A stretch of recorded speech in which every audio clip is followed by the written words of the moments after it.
ଓଡ଼ିଶା ଚାଷୀଙ୍କ ରୋଜଗାର 5,000 ଥିବା ବେଳେ ପଞ୍ଜାବ ଚାଷୀଙ୍କ ଆୟ 1.5 ଲକ୍ଷ। ଚାଷୀ ମାରଣ ନୀତି ନେଇ ବର୍ଷିଲେ ମନମୋହନ। ରାଜ୍ୟ ସରକାରଙ୍କ କୃଷକ ମାରଣ ନୀତି ନେଇ ବିଜେପି ସଭାପତି ମନମୋହନ ସାମଲ କଡ଼ା ସମାଲୋଚନା କରିଛନ୍ତି। ବିଜେଡି ସରକାର ସଙ୍କଟ ଦେଇ ଗତି କରୁଛି।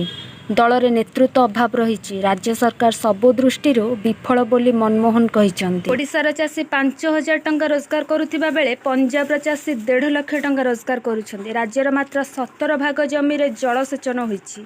ବିଜେପି ଓଡ଼ିଶାରେ କ୍ଷମତାକୁ ଆସିଲେ ଧାନ କିଣାରେ ସ୍ୱଚ୍ଛତା ରହିବ। ଧାନର ସର୍ବନିମ୍ନ ସହାୟକ ମୂଲ୍ୟ 31 ଟଙ୍କା ହେବ। ଚାଷୀର ରୋଜଗାର 3 ଗୁଣା ହେବ। ଡିବିଟି ମାଧ୍ୟମରେ 48 ଘଣ୍ଟାରେ ଚାଷୀଙ୍କୁ ପଇସା ଦିଆଯିବ ବୋଲି ମନମୋହନ ସାମଲ କହିଛନ୍ତି। ରାଜ୍ୟ ସରକାରଙ୍କ ଆଳୁ ମିଶନ ପିଆଜ ମିଶନ ଫେଲ୍ ହୋଇଛି। କାଳିଆ ଯୋଜନାରେ 75 ଲକ୍ଷ ଚାଷୀଙ୍କୁ ସହାୟତା ଦେବାକୁ କୁହାଯାଇଥିଲା, ହେଲେ 44 ଲକ୍ଷ ଚାଷୀଙ୍କୁ ଏହି ସୁବିଧା ମିଳିଲା। ରାଜ୍ୟରେ ସବୁ ଖାଦ୍ୟ ପ୍ରକ୍ରିୟାକରଣ ଶିଳ୍ପ ବନ୍ଦ ହୋଇଗଲା। ନକଲି ଚାଷୀମାନଙ୍କ ଦ୍ୱାରା କୋଟି କୋଟି ଟଙ୍କା ହେରଫେର ହେଉଛି। ଧାନ ଏବଂ ଅନ୍ୟ ଫସଲଗୁଡ଼ିକର ସର୍ବନିମ୍ନ ସହାୟକ ମୂଲ୍ୟ ଚାଷୀ ପାଉନାହାନ୍ତି। ଧାନ କିଣାରେ 1 ଲକ୍ଷ କୋଟି ଟଙ୍କାର ଦୁର୍ନୀତି ହୋଇଛି। ଡିଏଜି ବାରମ୍ବାର ଧାନ କିଣାର ଅନିୟମିତତା ଧରିଛନ୍ତି। ସରକାର ଓଡ଼ିଶାରେ ସୂତା କଳ ଓ ଚିନି କଳ ବନ୍ଦ କରିଦେଇଛନ୍ତି। ଚାଷୀମାନେ ଆର୍ଥିକ ଦୁର୍ଗତି ଦେଇ ଗତି କରୁଛନ୍ତି। 3 ଥର ନିର୍ବାଚନୀ ଇସ୍ତାହାରରେ ବିଜେଡି ଜଳସେଚନ ନେଇ ବଡ଼ ବଡ଼ ପ୍ରତିଶ୍ରୁତି ଦେଇଥିଲେ ମଧ୍ୟ କୌଣସି ପଦକ୍ଷେପ ଗ୍ରହଣ କରାଯାଇନଥିବା ସେ କହିଛନ୍ତି।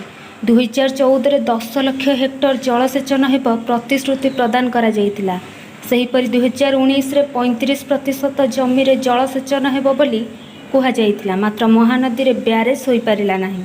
ବିଧାନସଭାରେ ମନ୍ତ୍ରୀ କହିଥିଲେ ବ୍ୟାରେଜ୍ ନିର୍ମାଣ ପାଇଁ କୌଣସି ଯୋଜନା ନାହିଁ। 2019 ସୁଦ୍ଧା 100% ଜମି ଜଳସେଚିତ ହେବ। ମହାନଦୀରେ ବ୍ୟାରେଜ୍ ଏବଂ ଚେକ୍ ଡ୍ୟାମ୍ ତିଆରି ହେବ। ପ୍ରତି ବ୍ଲକରେ ଅତି କମ୍ରେ ଗୋଟିଏ ଶୀତଳ ଭଣ୍ଡାର ହେବ। କୃଷିଭିତ୍ତିକ ଶିଳ୍ପ ପ୍ରତି ବ୍ଲକରେ ହେବ। ପିଏମ୍ କିଷାନ ଯୋଜନାରେ ସବୁ ଚାଷୀଙ୍କୁ ସାମିଲ କରାଯିବ। ଫସଲ ବୀମା 100% ହେବ। ବ୍ଲକରେ କୃଷି ସମୃଦ୍ଧି କେନ୍ଦ୍ର ଖୋଲାଯିବ ବୋଲି ସେ କହିଛନ୍ତି।